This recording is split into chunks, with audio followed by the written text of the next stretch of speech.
Oh, you beauty! Look at that! I'm out walking in the woods by my house in northern Washington state, and I've just spotted one of my favourite things in the forest. Okay, this is really special. A fresh deposit of scat. In this case, deer droppings. These ones are cute little things. They look like a little pile of mini milk duds. I probably won't taste these ones, even though I do love this stuff, though. I do. No shame in that. I have done for years. Excrement, feces, scat, poop. Call it what you will. When you're a wildlife guy, this stuff is a goldmine of information. There's even a technical term for the study of it, scatology. And this forest that I'm in has more than just deer droppings. I'm finding evidence of all kinds of animals. On the same trail where I find the milk duds, I notice a pile of something a bit bigger, this time from a carnivore. This is about as thick as my index finger, and it is a coyote scat. And then I discover something very special. That's unbelievable. There's a scrape here. All the forest has been raked up and into a little pile a few inches high, and there's a massive pile of fresh cougar scat right on the top of it. And it's about an inch in diameter, maybe more, inch and a quarter, full of fur and bones. And it's right on this deer trail where he would have probably been looking for dinner.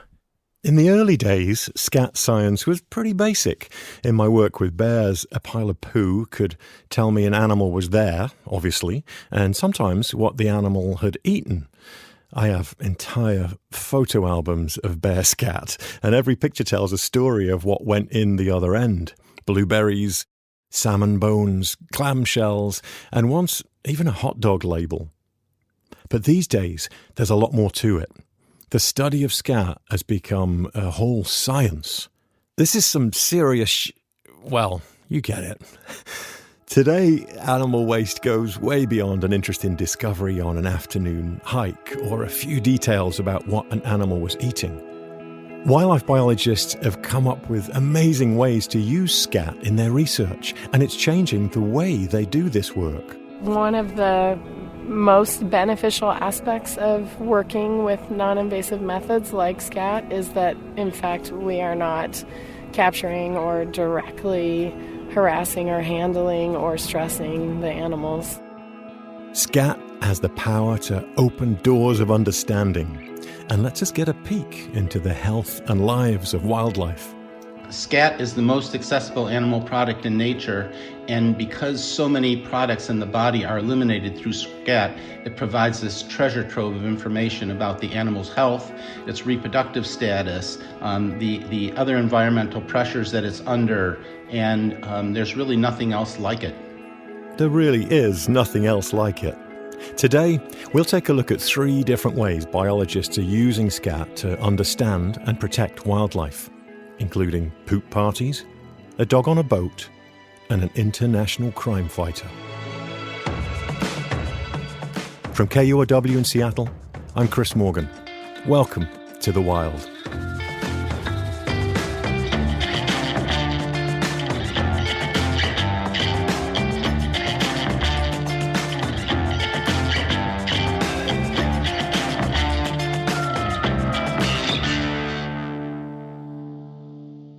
This one's fresh today. Oh, you really? Yeah.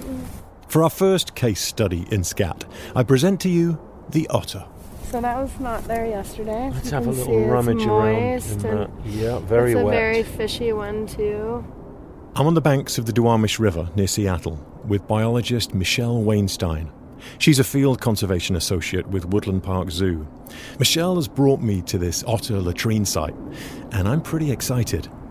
I don't know if you can see that, but that's all little fish bones. Oh, so it is. See that? It almost looks like grasses, Yeah. No, it's fish bones.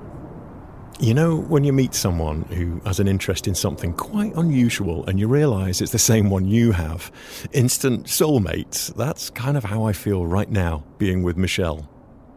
We're right next to an asphalt trail and under a major flight path from Seattle-Tacoma Airport, which is only about 5 miles away.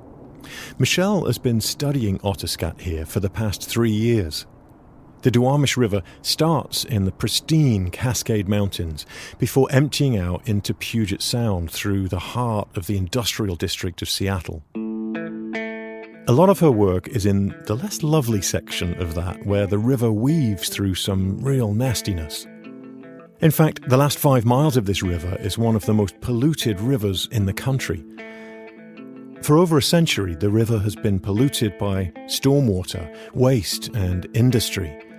In one of those industries, Boeing manufactured the B-17 bomber here during World War II. Heavy metals, cyanide, and other toxins from the manufacturing seeped into the groundwater. This section of the river has been categorized as a Superfund site by the federal government, meaning the pollution is so bad it'll take decades to clean up. Something that started and has to be monitored. And believe it or not, that's where this pile of otter scat comes in. Michelle calls these otters biomonitors.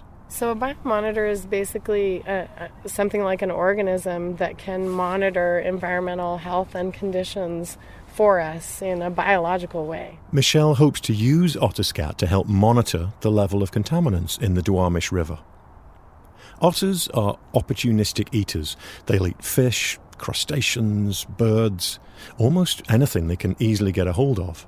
As an organism, we can use these otters to tell us a lot about what's happening in terms of contamination of the food web below it, because we can measure what's going on in their bodies. And so it's telling us a lot about the ecosystem. It's monitoring it for us in a biological way and in a biological context. Picture it this way. Some chemical gets into the river. Those pollutants seep into the sediments at the bottom of the river. Then the particles make their way into the insects that live and feed in the mud. That insect gets eaten by a fish. A nearby otter sees that tasty-looking fish. Wham! Game over for the fish. But not for the contaminants. The otters are like a filter, showing what's polluting the river. And you get this magnification effect that the farther you are in the food chain, the more contaminants you have because you've absorbed everything that has been eaten below you. So they're accumulating most of this contaminant from all the food beneath them. Exactly. The otters are like a walking, pooping test kit. What goes in one end has to eventually come out the other, contaminants included. Michelle's job is to look for those contaminants in the scat, and conveniently, groups of otters will use the same location to do their business. They're known as latrine sites, where otters gather to socialize and, well, defecate. Michelle has about 15 latrine sites she's been monitoring. Ranging from that very contaminated Superfund site all the way up into habitat that we consider fairly clean and pristine, and at places in between. And there is kind of a ritual that goes on at these sites. It sounds quite comical, actually. When they poop, they do a little dance, so they lift their tail up high, and they usually step on their rear feet like they're dancing, and then they go. Love the sound of the otter dance. I know, it is kind of cute if you're okay with the fact that they're pooping. I am. Michelle uses remote wildlife cameras at some of these latrine sites and has seen as many as 20 otters using them at the same time, all dancing around, answering the call of nature. She describes it as an otter poop party. How else could you describe it except for a party? Michelle crouches down to collect a sample from the shiny, fresh otter scat about 10 feet from the river. She puts on some rubber gloves, grabs a cotton swab from her sampling kit, which looks like a mini toolbox, and then moves in, like she's a surgeon. And what I do is I take that swab and I just run it over the exterior of the scat. And that's another reason why it's really important for it to be fresh, because I'm trying to collect kind of that mucousy layer that's on the outside of the scat that came from the intestine of the otter.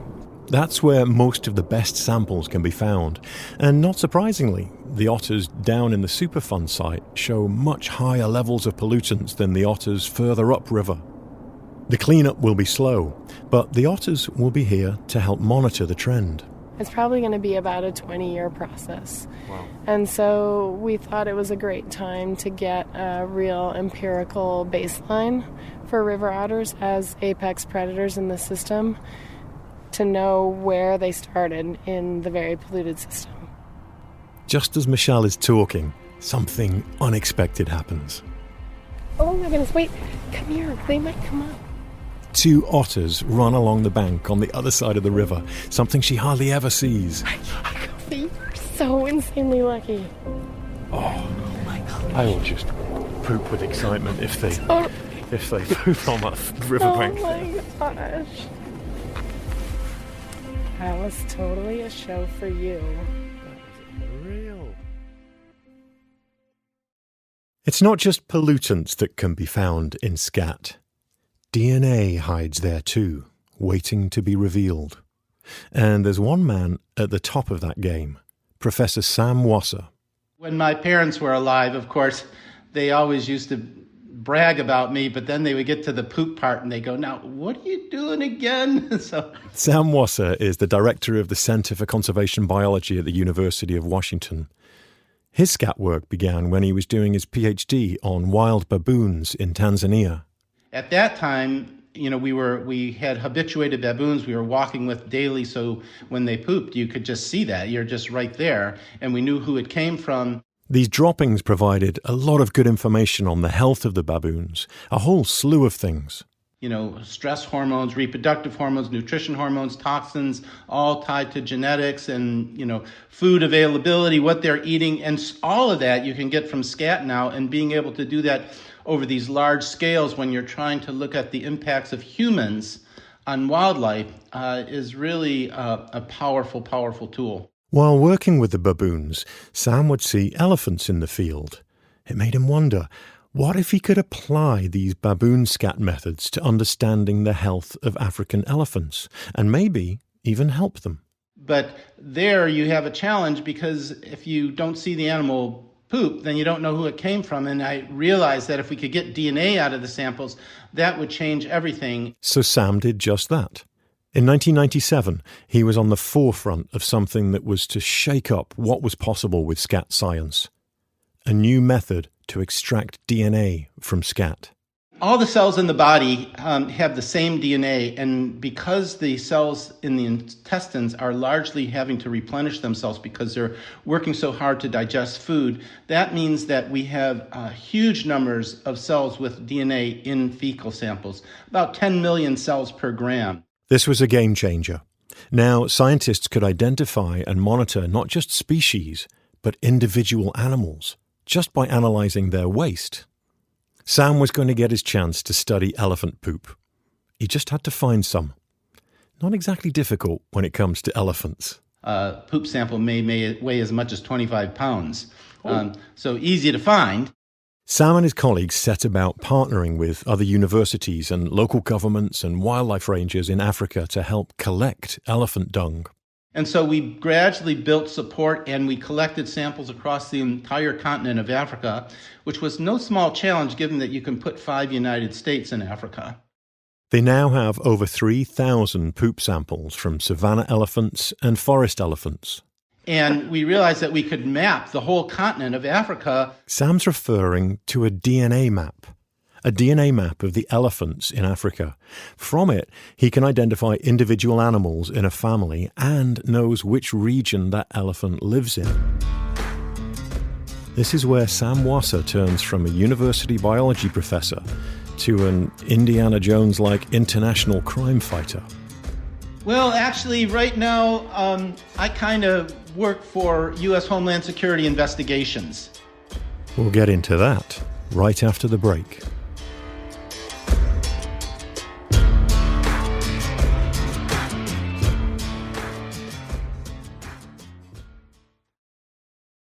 Ivory tusks are worth millions on the illegal wildlife market, and Sam has joined forces with law enforcement teams to track down the elephant killers, poachers. In 1979, the population of African elephants was estimated at 1.3 million. Right now, it's estimated that there are 400,000 African elephants remaining in Africa, and they are killing 40,000 elephants a year. for poaching. Wow. These killings are an existential threat to the species. Sam is helping to catch the poachers by using his DNA map of the elephant population. When a shipment of ivory is seized, the DNA from the ivory can be matched against Sam's map. A documentary film called The Last Animals followed Sam on this work. One scene shows Sam processing a shipment of ivory found in Singapore. Workers are dumping big buckets full of elephant tusks onto the ground in a large parking lot. The ivory tusks are lined up next to each other, row after row. There are thousands of them. Sam kneels down and picks up one of the smaller tusks. This whole tusk weighs 0.1 kilo. I mean, why would you kill an elephant for 1/10 of a kilo tusk? If you look through there, there's no ivory in here. This is ridiculous. Sam estimates there could be the tusks of 10,000 elephants in this parking lot, including the tusks of very young elephants. It's the hardest part for me, honestly. See all these little guys, here, here, here.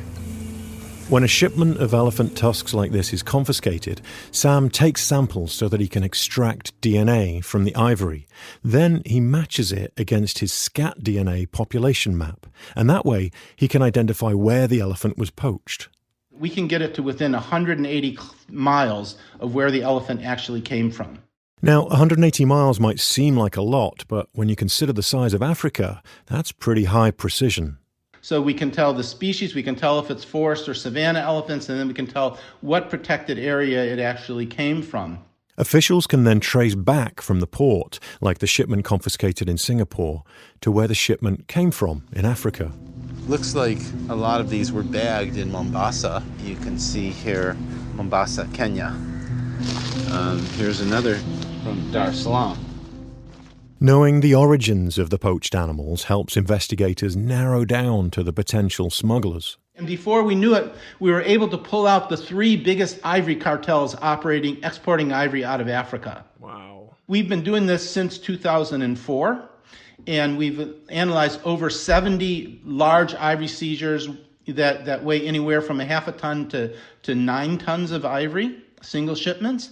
And we found that the vast majority, virtually 100% of the ivory was coming from just 2 places in Africa. And the danger is very real. People trying to stop the trade in Africa, like the rangers, are often killed on the front line.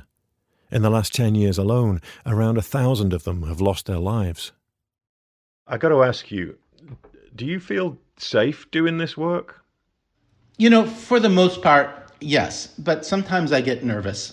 I don't worry about myself here in the United States. When I'm traveling abroad, I do, depending on the country I'm in, I am a bit more concerned. The day I spoke with Sam, he had just received the latest seized shipment for DNA processing. It's the largest shipment Sam has ever received.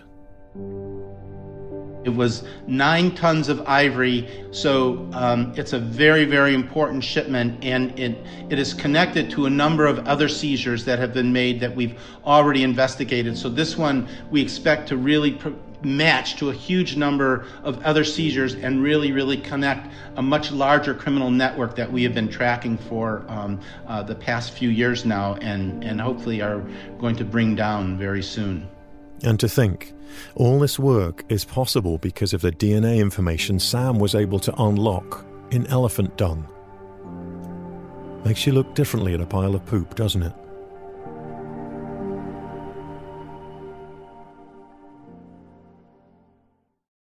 We turn to orcas, killer whales, the emblem of the Pacific Northwest in the waters of Washington State and British Columbia. But the population of this emblem is crashing. They're going to be gone before long. There are only 72 resident killer whales left, southern resident killer whales left in Washington State. But Sam's team in the San Juan Islands is hoping that killer whale scat will hold the answer to saving these whales. And they found a pretty novel way of finding it. And you might be thinking, because I know I was, how do you find poop in the sea? The solution is a highly sensitive nose. That's the sound of Eba the whale dog. And so the question is, how did the dog do it? Does it jump in the water? No. Orca scat actually floats right at the surface of the water for about 30 minutes. So if the killer whales are in the area, the team has to act quickly. Today's the 8th of May, and we're just outside of Snug Harbor getting ready to do a focal follow on a group of transients, a family called the T101s. This is Deborah Giles. She's a PhD researcher who works with Sam on the Orca scat project. And she's Eba's proud handler. And we've got Eba here on the bow. We're just coming in to get into position here and operate the vessel downwind and several hundred meters away from the back end of these whales, and hopefully they'll leave us a sample. So our dog is riding on the bow of the boat, and it might be laying down asleep, and you can kind of see one nostril kind of flaring and the other one flaring alternately. She's just facing into the wind and hasn't smelled any fecal sample yet. But as soon as you hit the scent cone that is emanating off of that scat sample, the dog is up and way over the bow. We're looking for a change of behavior, and as soon as we see that, we'll turn into the wind. The dog jumps to action, runs up to the bow, nose in the air, and points in the direction of the floating scat. The captain swings the wheel toward the target,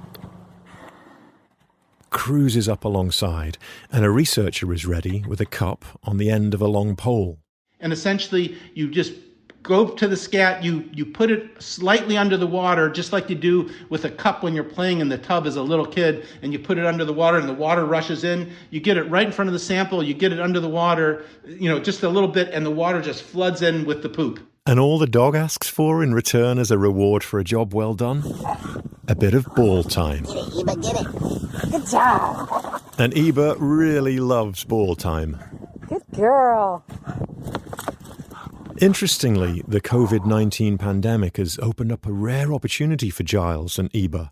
Noise from vessel traffic can cause stress for the whales, but recreational boating is way down because of the coronavirus. So Giles wants to look if the level of stress hormones in poop are lower during this stay-at-home period. But boat noise isn't the only reason this population is under stress and on the verge of extinction. Loss of prey, salmon, is a big one, and also toxins in the water. And so with the killer whale, when you have all those pressures that are impacting them, how do you partition them to figure out which pressure do you need to address first when you're trying to deal with this urgent conservation problem? It's a common dilemma in conservation. Where do you start when a species faces several layered threats? For Sam and his team, the answer was clear. You start with the poop.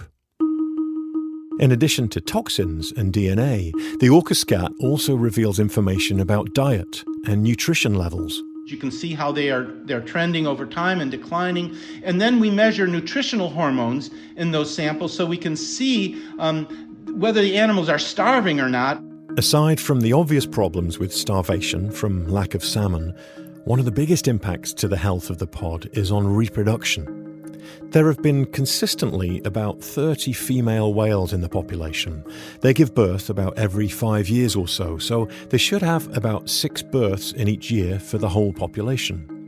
But since 2010, they've only been having 1 or 2 births, and in some years, the pod has had none at all. We've been able to show that the whales are conceiving, but they are aborting 69% of their conceptions. And we're showing this from poop. By measuring reproductive hormones in the poop, we can reliably show that the female is pregnant. And then because they are photo ID'd and monitored daily, we can show that they did not end up giving a birth. Sam and the team have been able to show that it's the lack of nutrition that is causing many of the female orcas to miscarry. We've also been able to compare the nutritional health of females at the same stage of gestation who went to term versus aborted, and you can show the ones that abort had much poorer nutritional health than the ones that successfully went to term. Poor nutrition has more side effects than just low reproduction rates. It can actually cause the whales to be exposed to higher levels of pollutants. Whales bioaccumulate toxins in their fat throughout their lives. These are what we call lipophilic toxins. They love fat. So they're absorbed and bioaccumulated in the fat throughout their life to huge levels. And When it's sequestered in the fat, it doesn't do so much harm to the animal. But when they starve, they metabolize their fat and they dump that into circulation. And that cumulative effect is what we believe is leading to the abortion.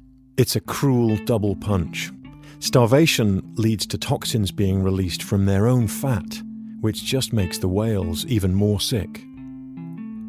It's hard to stay optimistic when it seems like such a bleak prognosis for the orca, but Sam says that their scat will give us the answer on how best to help them. Boat traffic is a problem, toxins a problem, but if you can keep the fish levels high, then the impacts of the boats will be markedly reduced and you will keep the toxins sequestered in the fat, and so the animals will do a lot better. So we've been able to prioritize from the poop fish. In other words, for the orcas, it all comes down to food. The salmon are the ultimate key to the orca's survival. Save the salmon, save the killer whale. Sam and his team work on some of the most charismatic animals on Earth. The work is rewarding, and he stays optimistic, but there's a lot of pressure too. I won't lie that this work is very stressful, but what fuels me is that I really believe that we are having a tremendous impact in all kinds of ways. And it just keeps me going because we've developed tools that are so incredibly powerful, and the more we apply them and the more people embrace what we're doing and the more impact that we start to have, the more it drives me to just continue forward. For me, Sam has only helped my own fascination with scat grow even deeper. There's a lot to this stuff. It's a topic we can laugh about, that's just human nature, but it's also cutting-edge science. Science that is helping in so many ways, helping not just the species we share the planet with, but our own needs too, as we learn about the ecosystems every one of us relies on. All starting with a bit of poop in a test tube.